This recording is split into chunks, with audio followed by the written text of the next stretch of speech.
dan bisa tercapai. Nah, nanti dia akan membagikan stick note ini di kertas ini. Nanti kamu akan menuliskan impian-impian kamu yang ada di kelas ini, baik itu sesama dengan teman atau terkait dengan pembelajaran. Nah, kertas ini setelah kamu tulis, ditempel di papan tulis. Siap ya? Siap. Pensil nggak apa-apa, pakai pensil nggak apa-apa. Di situ di kertas ini, di kertas tersebut sudah tulis? Belum. Sudah. Sudah. Tunggu temannya ya, tunggu temannya.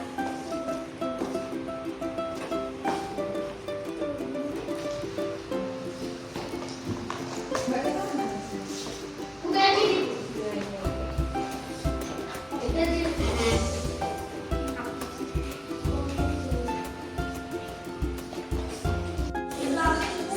Sudah ditulis semua? Sekarang ditempel di papan tulis. Bukan nempel, Bu. Tempel coba. Bukan nempel. Ya. Kalau nggak nyampe nanti dikasih double tip.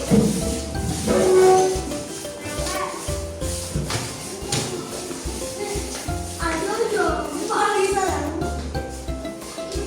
Pikir. Kamu bisa pikir. Kamu bisa. Nggak bisa, Bu.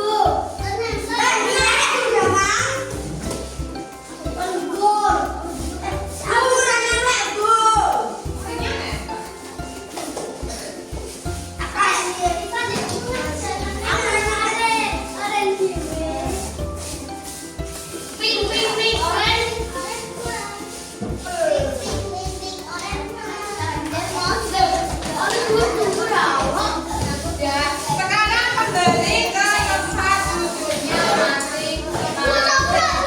Ya, coba.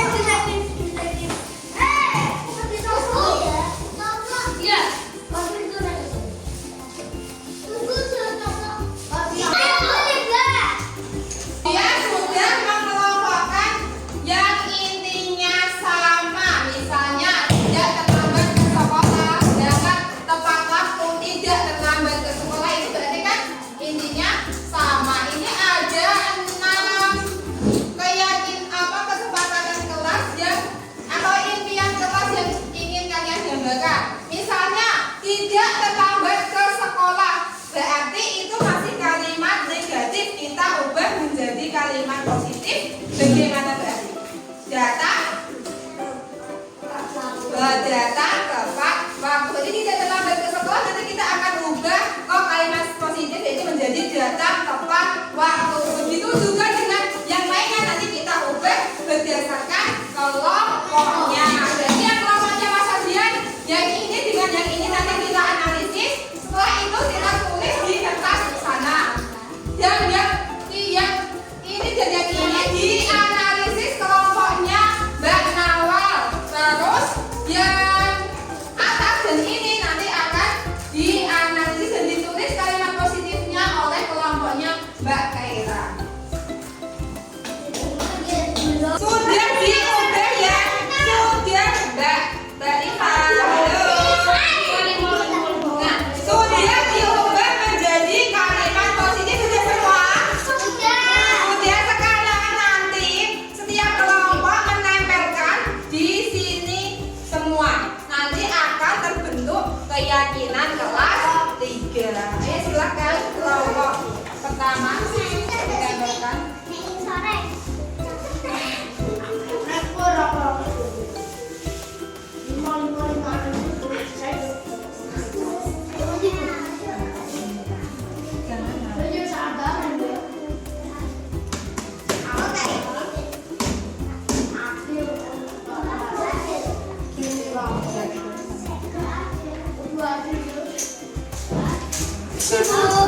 Oke, sekarang kelompok 2.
menyetujui satu kelas. Berarti kita harus arti. Sekarang kita tempel di Mejamu.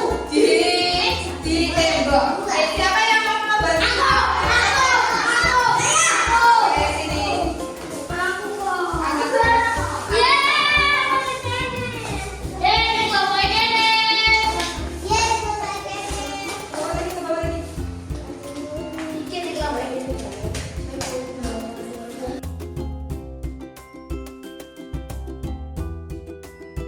Assalamualaikum warahmatullahi wabarakatuh. Waalaikumsalam warahmatullahi wabarakatuh. Yang terhormat Ibu Dian Kirniawati SPDSD selaku Kepala SD Negeri Sidomulyo 3. Yang kami hormati Bapak Ibu Guru SD Negeri Sidomulyo 3. Alhamdulillah, puji syukur kita panjatkan kehadirat Allah Subhanahu wa Ta'ala yang telah melimpahkan rahmatnya kepada kita semua sehingga pada hari ini kita dapat berkumpul dalam acara diseminasi konsep dan implementasi budaya positif di sekolah dasar. Salawat serta salam tidak lupa kita haturkan kepada Nabi Muhammad SAW yang kita nantikan syafaatnya kelak di hari akhir nanti. Bapak Ibu Guru yang kami hormati, pada kesempatan ini izinkan saya sebagai pembawa acara untuk menyampaikan susunan acara. Yang pertama pembukaan, yang kedua sambutan, yang ketiga kegiatan inti, dan keempat penutup. Memasuki acara yang pertama adalah pembukaan. Mari kita buka dengan bacaan basmalah. Bismillahirrahmanirrahim. Acara yang kedua, sambutan Kepala Sekolah SD Negeri Sidomulyo 3 kepada Ibu Dian Kirniawati, kami persilakan. Assalamualaikum warahmatullahi wabarakatuh. Waalaikumsalam warahmatullahi wabarakatuh. Bapak Ibu Guru SDN Sidomulyo 3 yang saya hormati, serta tamu undangan di diseminasi konsep dan implementasi budaya positif di sekolah dasar dalam rangka aksi nyata modul 1.4 budaya positif yang akan dibawakan oleh teman kita Ibu Diah Ayu Puspitasari SPD selaku calon guru penggerak angkatan 11 Kabupaten Pati. Saya ucapkan selamat Bu Diah sudah menempuh kegiatan CGP sampai di modul 1.4 ini. Salawat serta salam tak lupa kita haturkan kepada junjungan kita Nabi Agung Muhammad SAW yang kita nantikan syafaatnya di hari akhir nanti. Bapak Ibu Guru yang saya hormati serta Bu Diah selaku CGP angkatan 11, dalam kegiatan diseminasi konsep dan implementasi budaya positif di sekolah dasar terutama di SDN Sidomulyo 3 ini, Ibu Diah akan menyebarkan pemahaman dan juga akan menerapkan pengalaman-pengalamannya ya selama mengikuti pendidikan guru penggerak di angkatan 11 ini ya Bapak Ibu. Nanti Ibu Diah akan bagaimana memberikan program-program yang akan dilaksanakan di SD kita terutama di SDN Sidomulyo 3 dan juga bagaimana melaksanakan budaya-budaya positif di kelasnya, di sekolahnya dalam pembelajaran di SDN Sidomulyo 3. Dalam kegiatan pembelajaran kita tahu ya ada yang biasanya yang terbaru di CGP adalah membuat keyakinan kelas ya Bu Diah ya.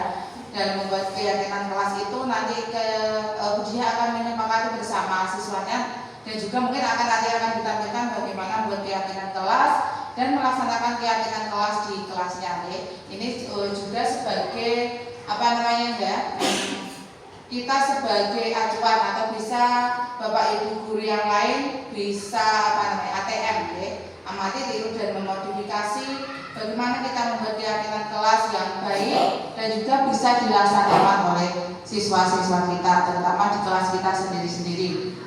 Karena di sini Bapak Ibu ya, dari mulai kelas 1 sampai kelas 6 guru mapel juga bisa melaksanakan bagaimana membuat keyakinan kelas ya.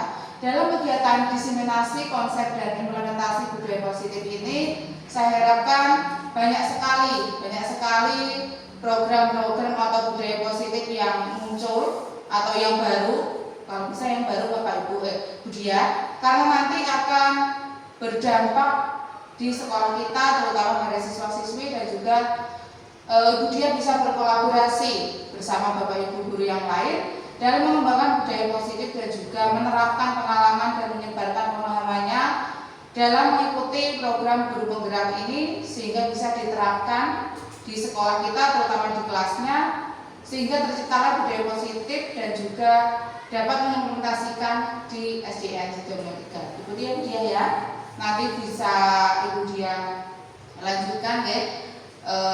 Bapak Ibu, nanti kita akan menyaksikan Ibu Dia dalam membawakan diseminasi konsep dan implementasi budaya positif. Mohon sekiranya nanti bisa Bapak Ibu dan juga tamu undangan bisa mengikuti dan melaksanakan kegiatan hari ini dengan baik, tertib dan lancar. Dan saya ucapkan semangat kepada Ibu Dia Ayu Puspitasari. Cukup sekian yang dapat saya sampaikan. Wassalamualaikum warahmatullahi wabarakatuh. Waalaikumsalam warahmatullahi wabarakatuh. Terima kasih. Selanjutnya yaitu kegiatan inti kepada Ibu Dia Ayu Puspitasari, kami persilakan.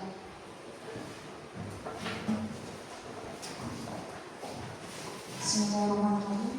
Assalamualaikum warahmatullahi wabarakatuh. Waalaikumsalam warahmatullahi wabarakatuh. Yang terhormat Ibu Kepala Sekolah SDN Sidomulyo Kutub 3, Ibu Dian Kurniawati. Yang saya hormati Bapak Ibu semua guru SDN Sidomulyo 3. Pertama-tama, marilah kita panjatkan puji syukur kehadirat Allah Subhanahu wa taala karena berkat rahmatnya kita bisa berkumpul di acara pada pagi hari ini. Yang kedua, sholawat serta salam kita panjatkan kepada junjungan kita Nabi Agung Muhammad Sallallahu Alaihi Wasallam yang kita harapkan syafaatnya di akhirat nanti. Amin. Sebelumnya saya ucapkan terima kasih kepada Ibu Kepala Sekolah Ibu Dian karena telah memberikan kesempatan saya untuk bisa melaksanakan pemaparan diseminasi konsep budaya positif pada pagi hari ini. Dan tak lupa juga saya mengucapkan terima kasih kepada Bapak Ibu semua atas dukungannya, atas dorongannya. Seperti pada pagi hari ini Bapak Ibu sudah memberikan waktunya berkenan hadir di acara diseminasi pada pagi hari ini. Saya akan menyampaikan tujuan kegiatan ini, yaitu yang pertama sebagai bukti aksi nyata saya dalam menyelesaikan modul 1.4 yaitu disiplin positif. Selanjutnya saya juga ingin berbagi ilmu, berbagi pengalaman yang saya terima selama kurang lebih 2 bulan lebih. Semoga bisa bermanfaat bukan hanya saya sendiri tetapi juga kepada Bapak Ibu semuanya. Amin. Langsung saja saya akan memaparkan penyebaran dan pemahaman penerapan pengalaman budaya positif. Selamat datang Bapak Ibu guru hebat semua. Mari kita belajar berkolaborasi, saling mendukung dan mewujudkan disiplin positif di sekolah kita tercinta yaitu SDN Sidomulyo 3. Pada topik hari ini yaitu topik yang pertama disiplin positif dan nilai-nilai kebajikan universal. Yang kedua, teori motivasi hukuman dan penghargaan restitusi. Yang ketiga, keyakinan kelas. Yang keempat, kebutuhan dasar manusia dan dunia yang berkualitas. Yang kelima yaitu posisi kontrol guru, dan yang terakhir segitiga restitusi. Apakah Bapak setuju dengan pernyataan ini? Yang pertama, hukuman dapat mendisiplinkan anak. Apakah Bapak Ibu setuju dengan pernyataan ini? Apakah setuju? Apakah disiplin itu dapat mendisiplinkan anak? Dan yang kedua, memberikan hukuman dengan hal positif seperti membaca atau membersihkan halaman sekolah dapat meningkatkan disiplin anak. Apakah Bapak setuju dengan pernyataan tersebut? Bapak Ibu setuju? Meskipun penghargaan dapat meningkatkan memberi penghargaan itu dapat meningkatkan motivasi belajar anak. Nah, kita akan belajar bagaimana itu hukuman, apa itu penghargaan, apa itu konsekuensi. Kita akan belajar selanjutnya. Perubahan paradigma kegiatan kepalan tangan. Nah, ada A dan B. Kita ibaratkan A itu saya, kita sendiri, dan yang B itu adalah teman Bapak Ibu semua. Sobeklah secari kertas kecil, tuliskan benda atau sesuatu yang sangat berharga bagi Bapak Ibu semua. Yang kedua, letakkan kertas tersebut di tangan Bapak Ibu dan genggam benda tersebut dengan segala daya. Buatlah kepalan tangan. Namun, teman B itu berusaha untuk mencoba sekuat tenaga, meminta untuk memberikan benda tersebut kepadanya. Apa yang Bapak Ibu lakukan? Apakah mempertahankan atau memberikan barang tersebut? Jika itu adalah barang berharga, mempertahankan. Oke. Nah, perubahan paradigma stimulus respon teori kontrol. Siapa sesungguhnya yang memiliki kontrol? Yang pertama yaitu stimulus respon. Kita mencoba mengubah orang agar berpandangan sama dengan kita. Itu adalah stimulus responnya. Dan sedangkan teori kontrolnya, kita berusaha memahami pandangan orang lain tentang kita. Perilaku buruk dilihat sebagai suatu kesalahan. Teori kontrolnya, semua perilaku memiliki tujuan. Stimulus respon, orang lain bisa mengontrol saya. Teori kontrolnya, hanya Anda yang bisa mengontrol diri Anda, bukan orang lain. Stimulus respon, saya bisa mengontrol orang lain. Teori kontrolnya, Anda tidak bisa mengontrol orang lain. Stimulus responnya, pemaksaan ada pada saat ujung akan gagal. Teori kontrolnya, kolaborasi dan konsensus menciptakan pilihan-pilihan baru. Stimulus responnya, model berpikir menang kalah, dan teori kontrolnya model berpikir menang-menang. Nah, apa itu disiplin Bapak Ibu? Menurut Bapak Ibu, disiplin itu apa? Taat, oke. Disiplin. Disiplin itu berasal dari kata disiplina yang artinya belajar. Makna asal dari kata ini berkonotasi dengan disiplin diri dari murid.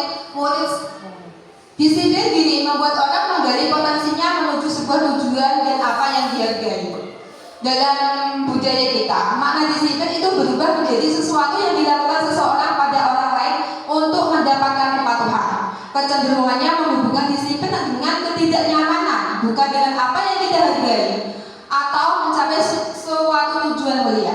Kebanyakan disiplin itu merupakan sebuah paksaan. Namun kita harapkan disiplin itu akan menjadikan kesadaran bagi murid kita sendiri. Disiplin positif merupakan salah satu cara penerapan disiplin yang bertujuan untuk menumbuhkan kesadaran serta memberdayakan peserta didik tanpa imbalan, penghargaan, ancaman atau hukuman.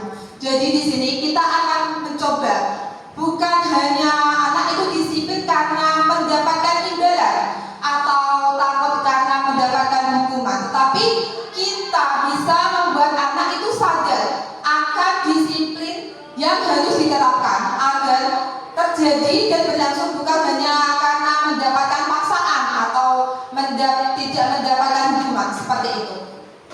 Nilai-nilai kebajikan universal, nilai-nilai yang disepakati bersama lepas dari suku, bangsa, agama, bahasa maupun latar belakang. Setiap perilaku perbuatan itu memiliki suatu tujuan. Pasti setiap perilaku itu ada tujuannya. Dengan mengaitkan nilai-nilai kebajikan yang diyakini seseorang, maka motivasi intrinsiknya akan terbangun sehingga menggerakkan motivasi dari dalam untuk dapat mencapai tujuan yang diinginkan. Nah, nilai-nilai kebajikan yang disepakati bersama lepas dari suku, bangsa, agama, bahasa maupun latar belakang. Nah, kita tahu bahwa nilai-nilai kebajikan di setiap kita itu yang kita kenal sebagai profil pelajar Pancasila. Apa Bapak Ibu profil pelajar Pancasila aja? Yang pertama yaitu yang pertama yaitu beriman dan bertakwa kepada Tuhan Yang Maha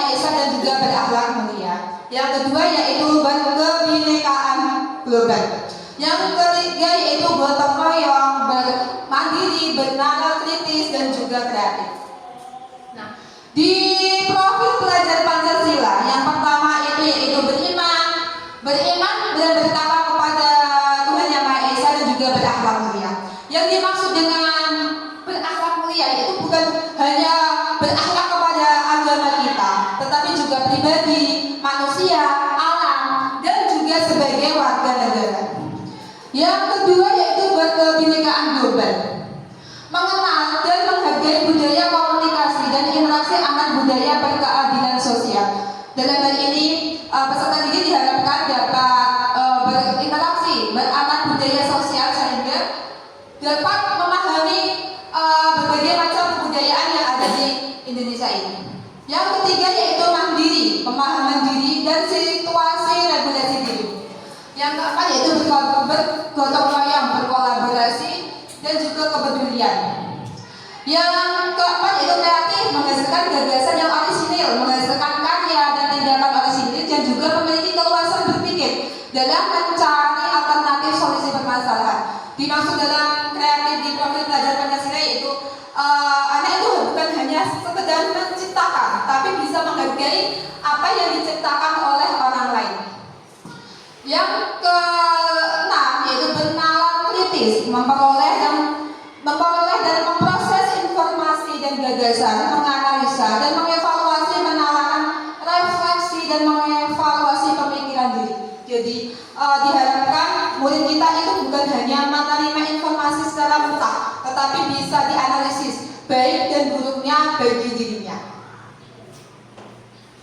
Selanjutnya yaitu teori motivasi, hukuman dan penghargaan dan restitusi. Nah, teori motivasi itu ada dua, yaitu teori eksternal dan juga teori internal. Diharapkan murid itu mendapatkan motivasi internal atau motivasi dari dalam diri mereka sendiri. Contohnya yang pertama, untuk menghindari ketidaknyamanan atau hukuman. Apa yang akan terjadi apabila saya tidak melakukannya? Berarti anak itu mau melakukan disiplin. Budaya positif itu karena mendapatkan paksaan dari luar supaya terhindar dari hukuman. Berarti hal tersebut merupakan motivasi eksternal. Yang kedua, untuk mendapatkan imbalan. Apa yang saya dapatkan apabila saya melakukannya? Mereka itu berharap bahwa murid itu mau melakukan jika mendapatkan reward, mendapatkan hadiah atau mendapatkan imbalan. Nah, itu juga merupakan motivasi eksternal. Apabila dia tidak mendapatkan imbalan, saya tidak mau karena saya tidak mendapatkan reward. Nah, yang ketiga, untuk menghargai diri sendiri, menjadi insan sesuai harapan. Apa yang saya akan menjadi orang yang seperti apa bila saya melakukannya? Motivasi internal itu motivasi yang sebaiknya dilakukan oleh peserta didik kita.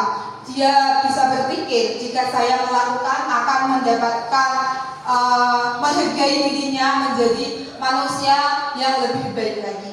Seperti itu.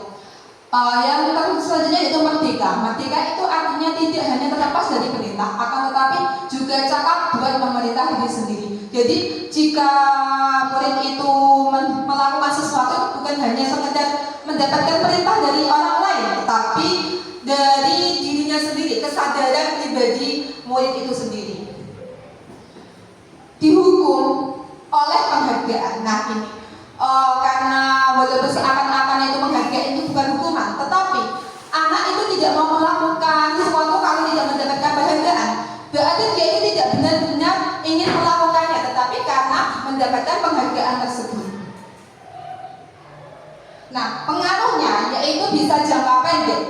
Berarti kalau misalnya tidak mendapatkan tadi, tidak mau melakukan, berarti hanya memberikan pengaruh dengan jangka pendek. Penghargaan menghukum. Penghargaan mengulangi ketepatan, penghargaan tidak efektif, dan penghargaan juga merusak hubungan. Dihukum oleh penghargaan. Penghargaan menurunkan kualitas, penghargaan mematikan kreativitas dan juga mengurangi motivasi intrinsik. Bentuk program kebajikan dalam memberikan apresiasi atau pengakuan, perlu diingat bahwa beri pengakuan secara khusus, secara pribadi, semua murid, dan juga konsisten. Jadi berproses terhadap bukan hanya di awal saja, tapi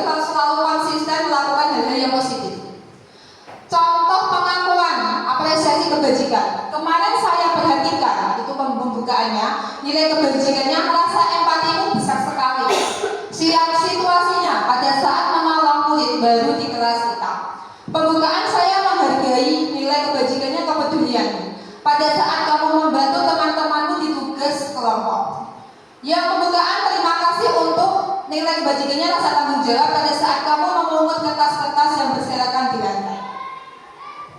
Nah, kita akan menentukan mana itu hukuman atau mana itu konsekuensi. Yang pertama, mencatat 100 kali di dalam buku kalimat. Saya tidak akan terlambat jika anak tersebut terlambat ke sekolah. Bapak Ibu, itu termasuk hukuman atau konsekuensi? Hukuman. Nah, ya betul. Selanjutnya, lari mengelilingi lapangan basket 2 kali karena terlambat ke sekolah, termasuk hukuman atau konsekuensi? Kita lihat hukuman. Nanti kita jelaskan di belakang. Murid diminta untuk push up 15 kali karena tidak mau menggunakan masker di sekolah, termasuk hukuman atau konsekuensi? Kita lihat hukuman. Mengganti kertas tugas teman yang telah dicoret-coret, hukuman atau konsekuensi? Konsekuensi. Membersihkan tumpahan air di meja tulis karena tersenggol pada saat belajar, hukuman atau konsekuensi? Oh iya, konsekuensi. Murid disuruh untuk tidak mengenakan sepatu seharian di sekolah karena tidak mengenakan sepatu hitam, hukuman atau konsekuensi? Lari mengelilingi lapangan basket 2 kali karena terlambat 10 menit untuk pelajaran PCOK, hukuman atau konsekuensi? Konsekuensi. Nah, mencatat 100 kali ketika terlambat ke sekolah itu termasuk hukuman karena tidak sesuai dengan apa yang dilanggarnya. Nah, lari mengelilingi lapangan basket itu juga termasuk terlambat karena itu berhubungan dengan fisik anak itu sendiri. Yang ketiga, murid diminta push up karena tidak menggunakan masker, itu juga termasuk hukuman karena berhubungan dengan fisik juga. Mengganti kertas teman, tugas teman yang telah dicoret-coret karena murid tersebut itu telah mencoret kertas temannya, berarti dia itu harus bertanggung jawab mengganti kertas teman yang dicoretnya tadi. Membersihkan tumpahan air di meja tulis karena tersenggol pada saat belajar, itu juga termasuk konsekuensi. Dia itu harus bertanggung jawab membersihkan dari tumpahan air itu sebagai bukti konsekuensi yang telah dilakukannya.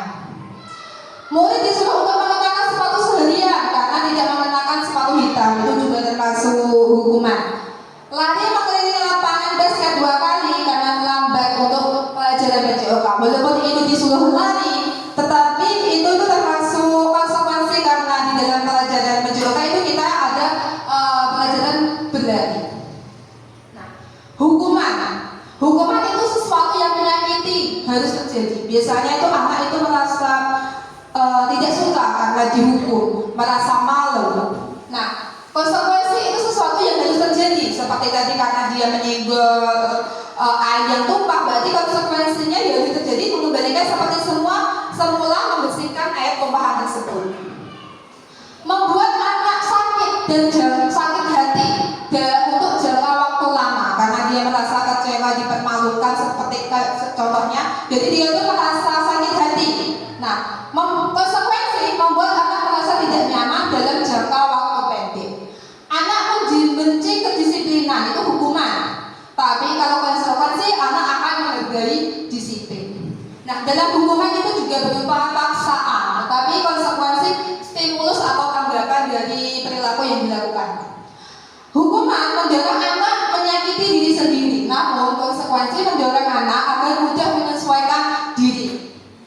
Hukuman itu konsep diri yang buruk, tapi konsekuensi konsep diri yang baik. Anak belajar untuk menyembunyikan kesalahan. Biasanya kalau takut dihukum, dia itu mencoba untuk menyembunyikan kesalahannya. Tetapi kalau konsekuensi, anak akan belajar mematuhi peraturan. Kalau hukuman, anak akan merasa marah, merasa bersalah, dipermalukan, merasa tak dihargai. Namun di konsekuensi itu juga kehilangan hak, dibuat tidak nyaman, diasingkan untuk sementara. Nah, dijadikan ada hukuman, ada konsekuensi. Sekarang itu adalah ada restitusi. Restitusi itu adalah proses menciptakan kondisi bagi murid untuk memperbaiki kesalahan mereka sehingga mereka bisa kembali pada kelompok mereka dengan karakter yang lebih kuat. Restitusi juga merupakan proses kolaboratif yang mengajak murid untuk mencari solusi untuk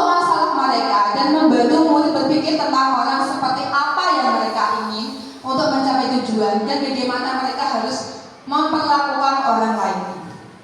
Di restitusi ini berarti anak itu diajak untuk berdiskusi. Jika dia melakukan suatu kesalahan, berarti apa yang harus kamu lakukan? Berarti kita itu tidak hanya menuntut kamu harus melakukan seperti ini, tidak, tetapi kita ada timbal balik dari murid itu sendiri.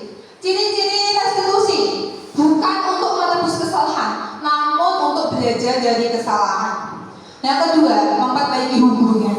Yang ketiga itu adalah tawaran, bukan memaksa, tetapi menawarkan, dan juga bukan paksaan. Restitusi menuntut untuk melihat ke dalam diri. Restitusi mencari kebutuhan dasar yang mendasari tindakan. Restitusi diri adalah cara yang paling baik dibandingkan dengan hukuman, konsekuensi. Restitusi itu adalah cara yang paling efisien di antara ketiga itu tadi. Restitusi fokus pada karakter, bukan tindakan. Restitusi fokus pada solusi, dan restitusi mengembalikan murid yang berbuat salah pada kelompoknya. Pada intinya, restitusi itu anak bisa mengetahui kesalahannya dan belajar dari kesalahan tersebut dan mencoba dan supaya tidak mengulangi kesalahan yang sama. Di konsep disiplin itu ada hukuman, konsekuensi, dan juga restitusi. Misalnya, suatu yang menyakitkan harus terjadi. Konsekuensinya sesuatu yang harus terjadi karena akibat dari tindakan tersebut berarti ada konsekuensinya. Tetapi kalau restitusi merupakan pilihan, jadi peserta didik itu diberi pilihan dalam menyelesaikan masalah tersebut. Tidak nyaman untuk murid atau anak untuk jangka waktu yang panjang. Namun kalau konsekuensi tidak nyaman untuk murid atau anak untuk jangka waktu yang pendek. Restitusi menguatkan untuk murid atau anak dalam jangka waktu yang panjang. Korban, kalau hukuman itu korban mendapatkan keadilan. Kalau konsekuensi korban bisa diabaikan. Namun kalau restitusi korban mendapatkan ganti. Hukuman murid anak akan tersakiti. Namun kalau konsekuensi murid dibuat untuk tidak nyaman. Restitusi murid mendapatkan penguatan. Hukuman perilaku pasif agresif meningkat. Konsekuensi penguatan hanya bertahan dalam jangka waktu pendek. Namun kalau restitusi itu adalah anak diajak untuk memecahkan masalah tersebut. Hukuman itu sistem tidak akan berjalan bila murid itu takut. Kalau konsekuensi memerlukan monitoring dan supervisi terus-menerus dari guru. Restitusi, murid belajar bertanggung jawab untuk perilakunya. Hukuman berlaku hanya pada sebuah institusi, tidak berlanjut pada kehidupan nyata. Konsekuensi membantu penerapan mengikuti peraturan dalam masyarakat, dan restitusi fokus pada pemecahan masalah dalam jangka waktu yang panjang. Hukuman peraturannya adalah kamu harus, berarti dipaksa, kamu harus melakukan ini, itu merupakan hukuman. Konsekuensi, apa peraturannya? Mampukah kamu melakukannya? Itu adalah konsekuensi. Dan restitusi, apa yang kamu yakini, keyakinan apa yang kamu langgar seperti itu, apa yang bisa kamu lakukan untuk memperbaikinya. Berarti anak itu didiskusikan apa yang kamu lakukan agar memperbaiki dari kesalahan tersebut. Untuk hukuman, murid anak akan membenci peraturan. Efek dari dihukum, anak itu bisa benci akan peraturan tersebut. Kalau konsekuensi, murid anak akan menghormati peraturan. Di restitusi, murid anak akan menghormati dirinya, bukan hanya dirinya, tetapi juga anak akan menghormati orang lain. Selanjutnya yaitu keyakinan kelas. Mengapa Bapak Ibu, mengapa kok tidak peraturan kelas? Mengapa harus keyakinan kelas?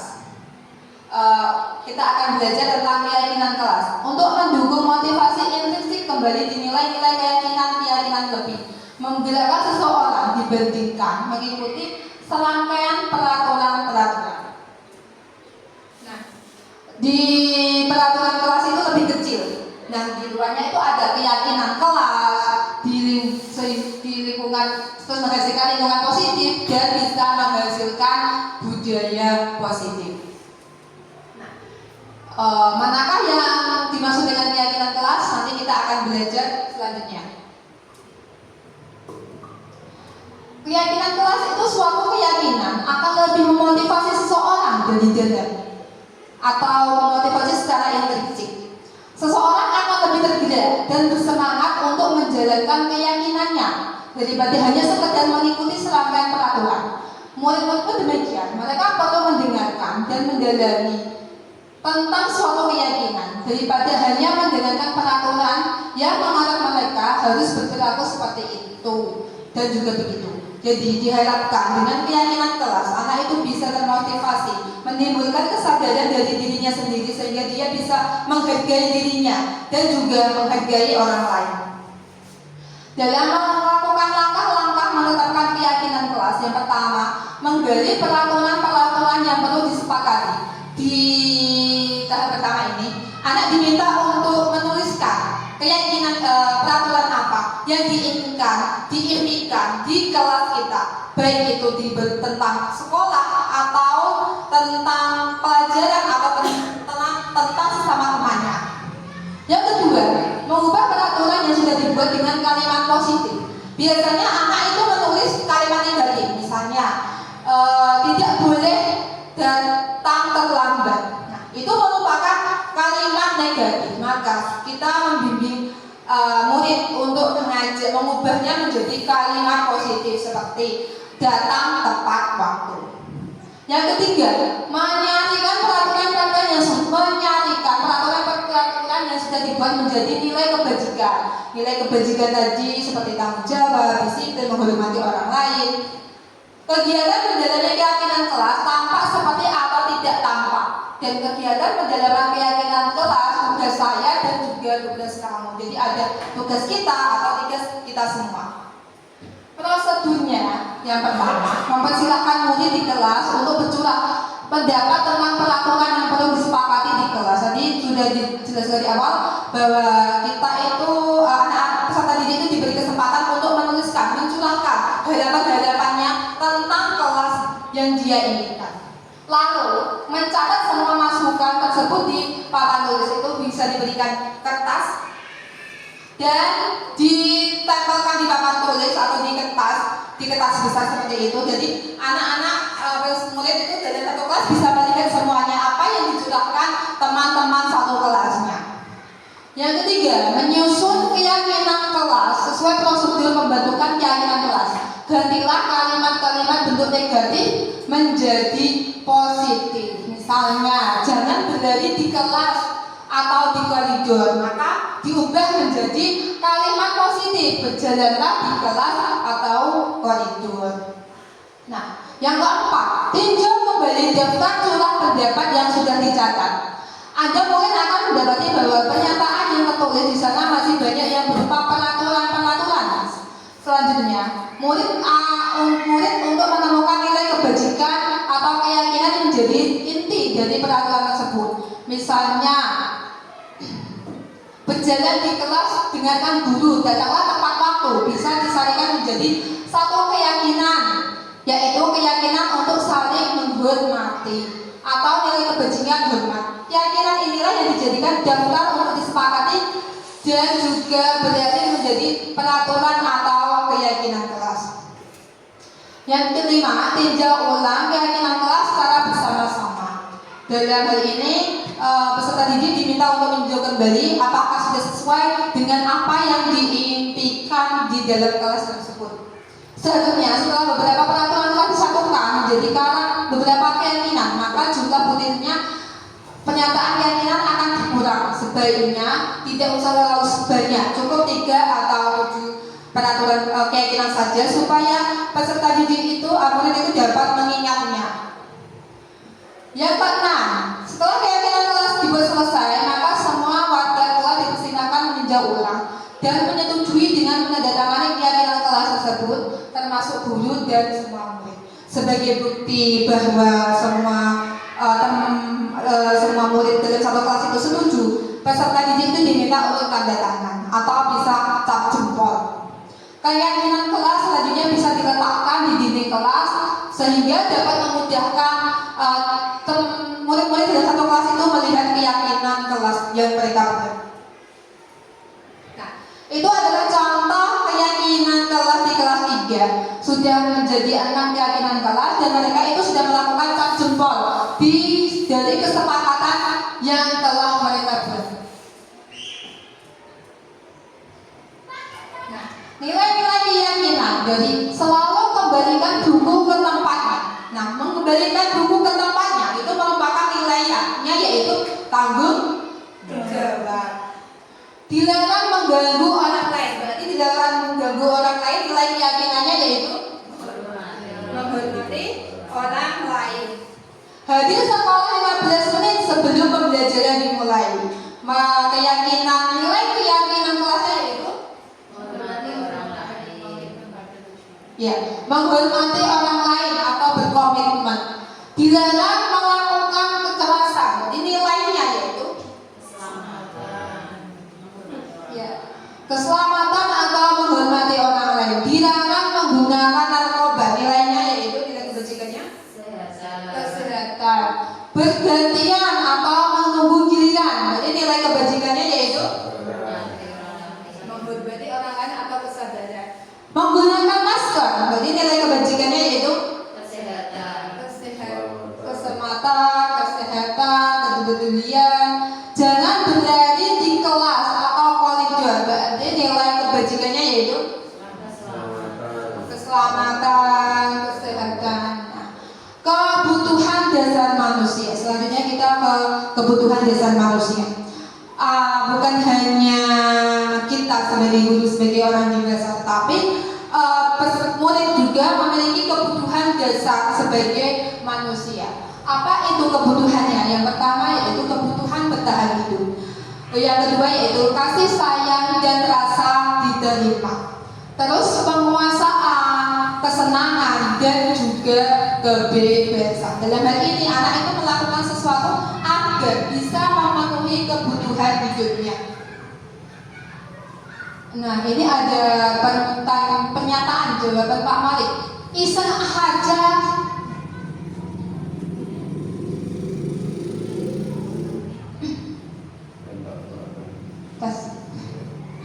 Iseng saja sih aku sebenarnya.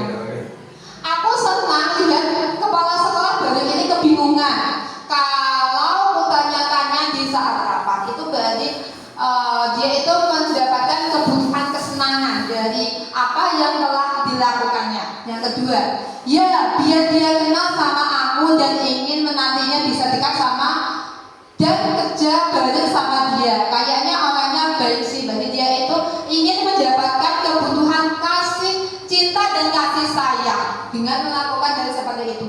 Saya sebenarnya nggak paham beliau bicara apa tadi Pak Zulfikar, makanya saya tanya-tanya saja daripada saya ternyata tidak paham. Masa aku yang dulu senior di sini tapi kelihatan nggak paham. Nah, itu termasuk penguasaan. Gaya ngomongnya Pak Zulfikar itu teman-teman sekali ya, bosan. Itu bosan jadi mendengar. Saya pikir tidak akan selesai ngomongnya begitu saja. Gak ada cara lain ya untuk menyampaikan materi. Karena itu dia merasa bosan. Itu berarti kebutuhannya yang ingin dipenuhi yaitu kebebasan. Nah, ibu guru bilang aku tidak boleh bersenandung. Nah, ini ibu guru bilang aku tidak boleh bersenandung sewaktu mengerjakan tugas. Katanya kelas harus tenang, tidak ada suara. Padahal kan aku suka dengan dan senang menyanyi. Nah, itu termasuk apa? Kebutuhan apa? Apakah kesenangan ataukah kekuasaan? Kesenangan. Karena dia itu tadi menyatakan padahal aku suka. Aku suka itu menunjukkan ingin memenuhi kebutuhan kesenangan. Selanjutnya, ibu guru tidak menyapa aku hari ini. Padahal aku pakai jepit rambut baru. Nah, itu apa yang diinginkan? Apakah kebutuhan kasih sayang, ataukah kesenangan, ataukah kekuasaan? Kasih sayang, karena dia itu ingin diperhatikan gurunya dengan memakai jepit baru tersebut. Aku bosen, masa belajar cuma gitu-gitu aja, dengerin ibu guru saja. Berarti apa yang ingin dibutuhkan dari kebutuhan murid tersebut? Kebebasan. Aku sebel, gambarku tidak rapi, malah ibu guru nunjukin ke teman-temanku di depan kelas. Berarti termasuk kekuasaan, betul, kekuasaan. Nah, Bapak Ibu, setelah kita belajar tentang kebutuhan dasar manusia tadi, selanjutnya kita akan belajar 5 posisi kontrol guru. Nah, ada 5 posisi kontrol. Yang pertama yaitu penghukum, membuat anak merasa bersalah, sebagai teman, sebagai pemantau, dan juga manajer. Dari kelima posisi kontrol itu, yang paling bagus kita itu adalah berada di bagian manajer. Nah, yang pertama penghukum, menghardik, menunjuk-nunjuk, menyakiti, dan menyindir. Nah, kalau berbuat rasa bersalah, berceramah dan mengatakan seharusnya ibu kecewa, itu adalah membuat murid tersebut merasa bersalah. Teman, membuatkan alasan-alasan untuk murid. Jadi kita berperilaku seperti teman bagi murid. Yang kedua, yang keempat yaitu pemantau, menghitung dan mengukur. Jadi kita melihat dari jauh, menghitung dan mengukur apa yang dilakukan murid tersebut. Yang terakhir itu manajer, mengajukan pertanyaan. Kalau di penghukum, guru bertindak. Kalau kamu tidak melakukannya, awas ya, rasakan. Berarti dia itu, guru itu memberikan hukuman dari tindakannya. Pembuat rasa bersalah, kamu seharusnya kamu sudah tahu. Ibu lelah sekali mengatakannya. Ibu stres, jadi ibu itu seakan-akan membuat murid itu merasa bersalah atas apa yang dilakukan. Ayolah, lakukan demi ibu. Masa kamu tidak mau? Ingat kata ibu pernah bantu. Nah, itu dia mencoba untuk menjadi teman untuk muridnya. Pemantau, apa peraturannya? Diingatkan apa peraturannya? Di manajer, apa yang kita yakini, keyakinan apa yang kalian telah langgar. Jadi diingatkan. Terus apa yang bisa kau kerjakan untuk memperbaikinya. Jadi diajak berdiskusi tentang tindakan apa agar memperbaiki masalah yang telah dilakukannya.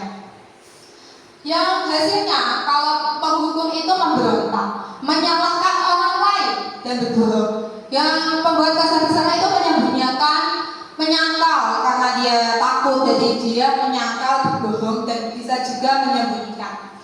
Teman itu ketergantungan, dia itu berarti ingin dihargai sebagai temannya.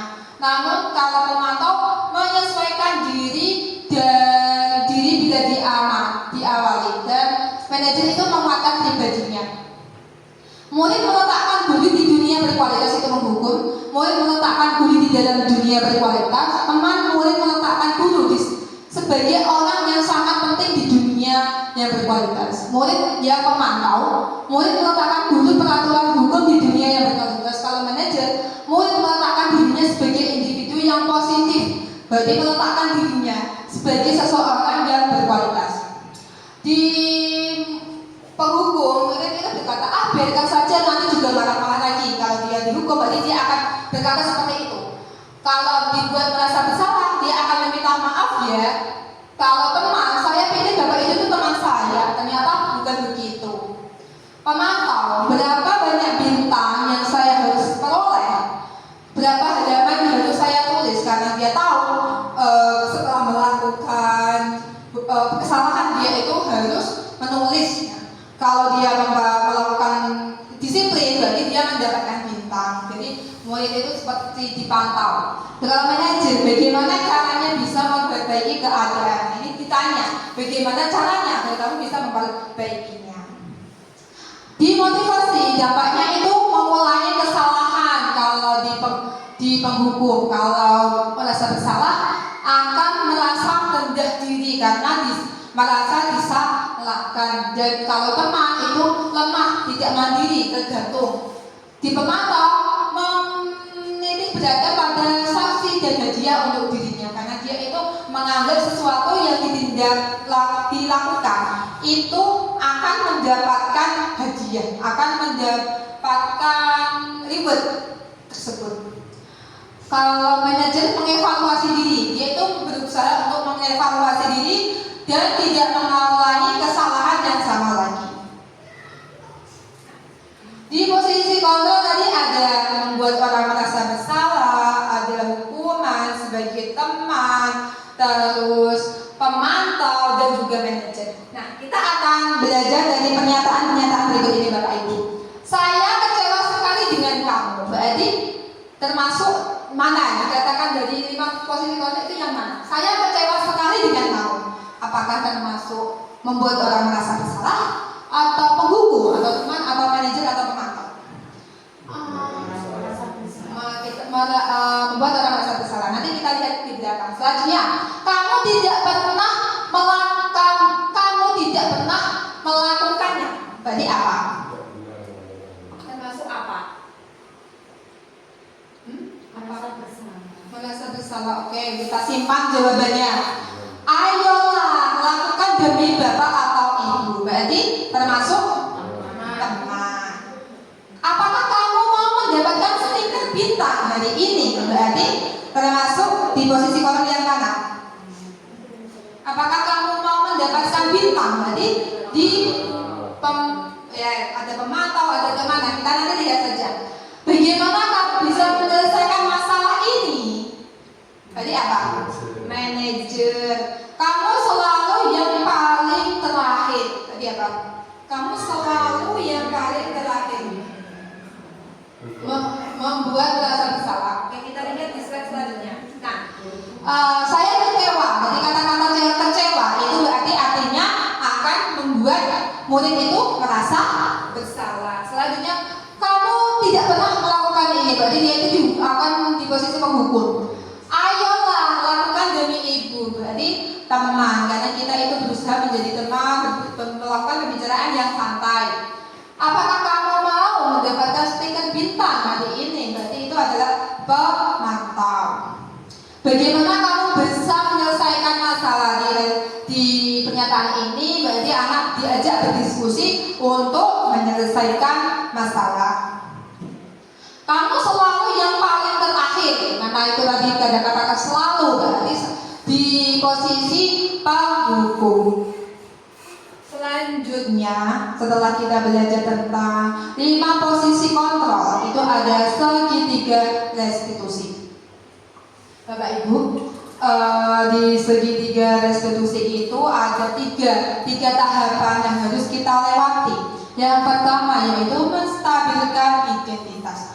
Dalam hal ini kita itu berusaha untuk menenangkan agar murid itu tidak takut karena melakukan kesalahannya, tetapi kita tuh harus bersifat menenangkan. Seperti setiap orang itu pasti pernah melakukan kesalahan seperti itu. Kamu bukan satu-satunya yang pernah melakukan kesalahan. Kamu bisa, Bapak Ibu bisa mengatakan seperti itu. Dan kita semua akan melakukan hal yang terbaik yang bisa kita lakukan. Itu adalah di tahap menstabilkan identitas. Yang kedua yaitu validasi tindakan yang salah. Kita bertanya bagaimana murid itu kenapa melakukan hal tersebut. Jadi kita melakukan validasi alasan apa yang diberikan murid tersebut.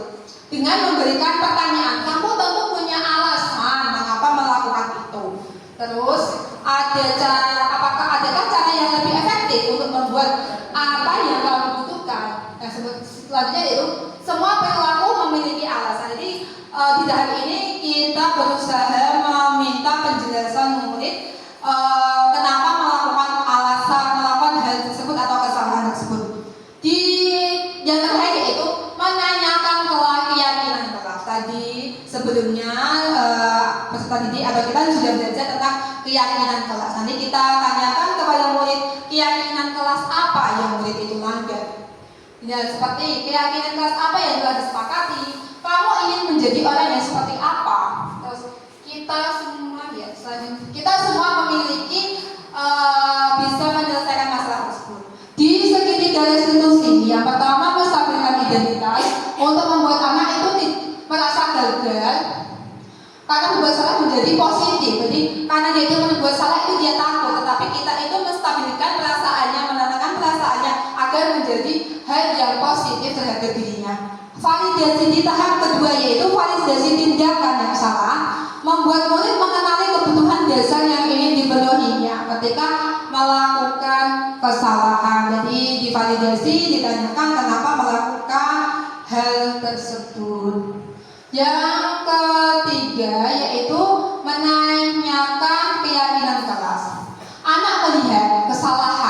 berhubungan dengan norma sosial dan nilai-nilai yang mendasari manusia berinteraksi dengan orang tersebut. Dalam hal ini kita itu sudah mendapatkan alasannya, terus menanyakan keyakinan mana yang mereka langgar dan diajak berdiskusi bagaimana cara mengatasi masalah atau kesalahan yang mereka perbuat. Nah, ini adalah contoh penerapan segitiga restitusi. Bisa dibuka Bapak.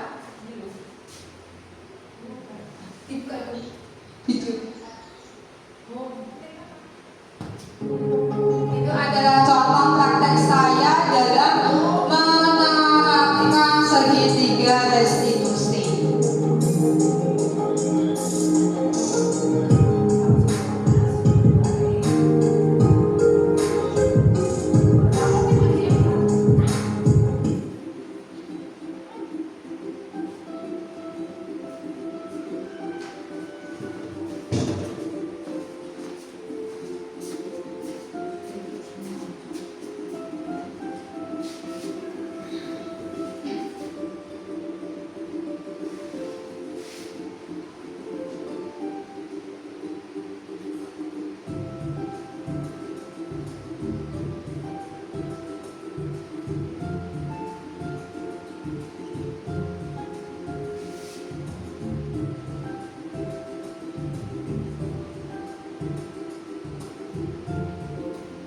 Kasus ini ada kasus anak itu terlambat sekolah ya, terlambat masuk ke sekolah dan saat pembelajaran. Nanti kita akan belajar bagaimana menerapkan segitiga restitusi tersebut.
Validasi tindakan yang salah.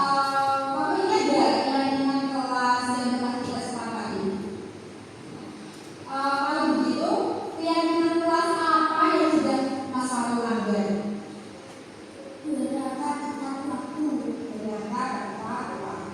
Bagaimana perasaan kamu? Ini adalah menanyakan keyakinan kelas yang dilanggar. Selanjutnya diajak berdiskusi untuk menyelesaikan masalah tersebut. Begitu, apa yang Mas Fano akan lakukan supaya tidak mengulangi kesalahan yang sama lagi?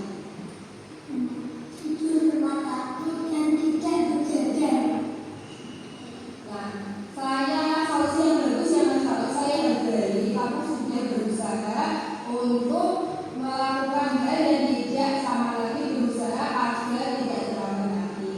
Nah, Ibu akan berkoordinasi dengan teman-teman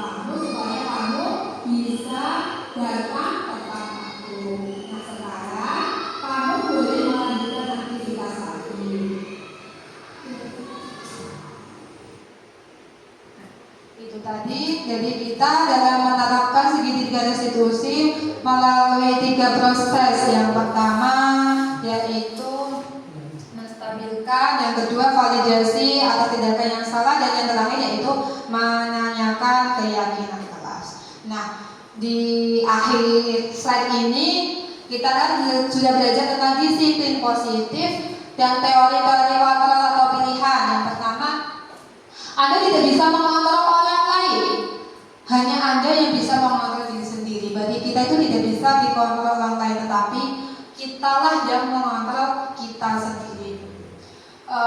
Maknanya yaitu makna disiplin, belajar kontrol diri dengan menggali potensi kita agar tercapai tujuan yang mulia, yaitu sesuatu menjadi seseorang yang kita inginkan berdasarkan nilai-nilai yang kita hargai.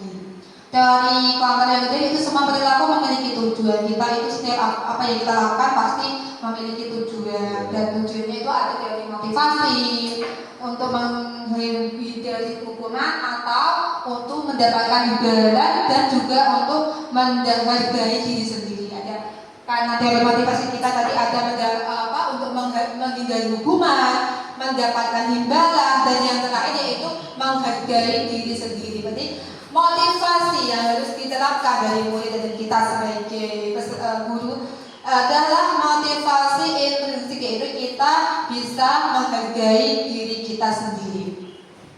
Dan nilai-nilai kebajikan universalnya yaitu merupakan keyakinan kelas.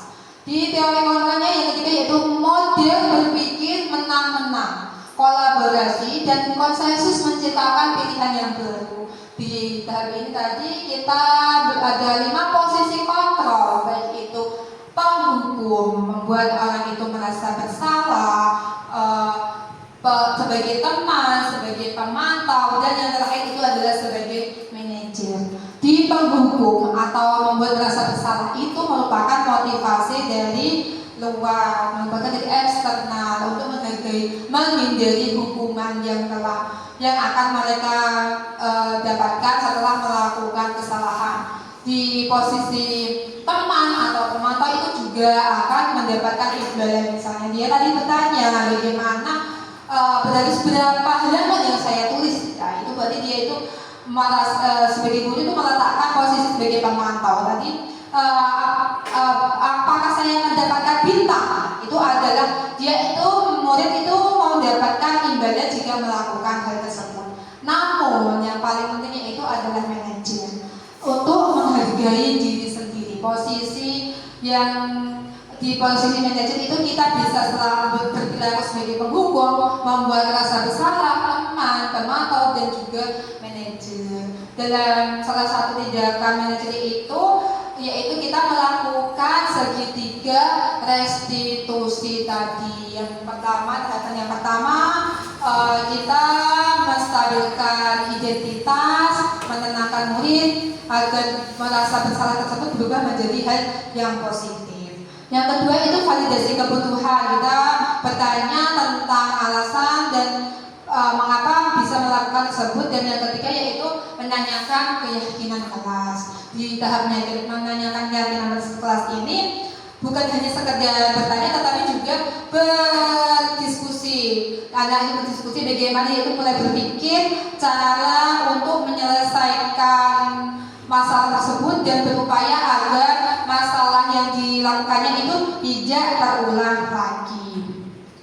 Untuk yang kelima yaitu kualitas kebutuhan kita berbeda. Kita berusaha memahami pandangan orang lain tentang dunia. Setiap orang itu memiliki gambaran yang berbeda. Jadi setiap orang itu pasti memiliki pemikiran, memiliki pandangan berbeda. Tidak semua pandangan kita itu sama dengan pandangan orang lain. Dalam hal ini orang saya itu melakukan hal-hal tersebut. Murid melakukan misalnya ramai saat pelajaran. Nah, itu dia itu ingin mendapatkan sesuatu kebutuhan yang dipenuhi. Misalnya lagi dia memanggil-manggil saat pelajaran, berarti dia butuh perhatian, butuh kasih sayang dari guru tersebut. Nah, 5 kebutuhan dasar manusia yang pertama yaitu bertahan hidup, kasih penguasaan, kasih sayang dan juga rasa diterima, kesenangan dan juga kebebasan. Jadi murid itu melakukan hal-hal itu karena ingin memenuhi dari salah satu atau semua dari 5 kebutuhan dasar manusia. Nah, tibalah di akhirnya sebelum saya mengakhiri, saya ucapkan terima kasih sekali Bapak Ibu semua sudah mau hadir berkenan meluangkan waktunya untuk menghadiri diseminasi saya tentang aksi nyata budaya 1.4 budaya positif. Itu diseminasi konsep dan implementasi budaya positif. Karena berkat Bapak Ibu semua, dorongan Bapak Ibu, saya sudah berada di posisi saat ini. Tanpa Bapak Ibu, dorongan Bapak Ibu semua, saya itu bukanlah siapa-siapa. Sekian dari saya. Wassalamualaikum warahmatullahi wabarakatuh.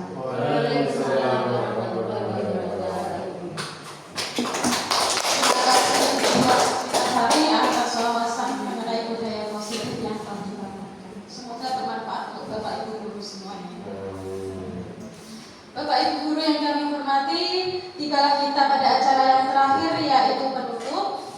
Sebelum kita akhiri sebagai ucapan rasa syukur atas suksesnya acara ini, marilah kita bersama-sama mengucapkan hamdalah.